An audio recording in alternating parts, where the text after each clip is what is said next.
مرد کی محبت نوافل کی طرح ہوتی ہے، ادا ہو گئی تو ٹھیک، ورنہ کون سا فرض تھی۔ ایک تقسیم شدہ مرد کانچ جیسی عورت کو پتھر میں بدل دیتا ہے۔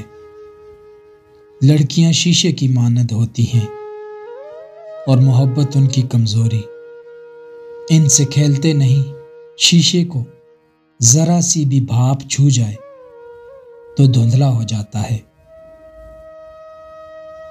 اتنا تو پرندوں کو بھی پتہ ہوتا ہے کہ اگر ایک جگہ پانی سوکھ جائے تو وہیں تڑپ تڑپ کر نہیں مرتے، دوسری جگہ چلے جاتے ہیں۔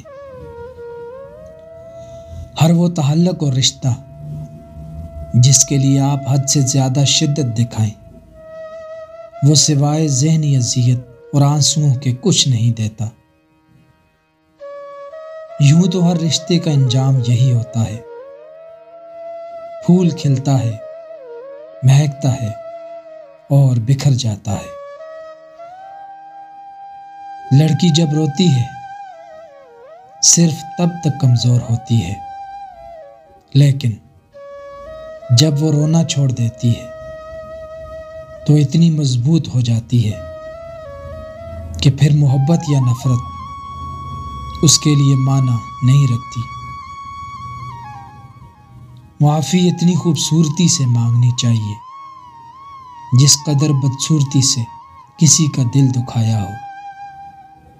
عورت جب اپنے مرد کی بات نہ مانے، اگر مرد ناراض ہو تو اسے خود نہ منائے اور بات بات پر بیزاری کا اظہار کرے، تو سمجھ جاؤ کہ اس کی زندگی میں دوسرا مرد ضرور ہے۔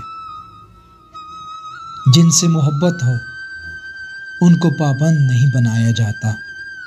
محبت اگر سچی ہے تو وہ خود ہی پابند ہو جائیں گے۔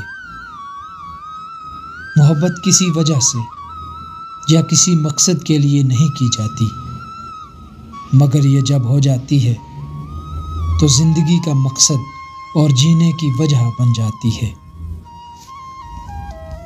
عشق حقیقی ہو یا مجازی، اس کی حد وہاں سے شروع ہوتی ہے جہاں سے شروع خود اپنے پہ اختتام ہو جائے۔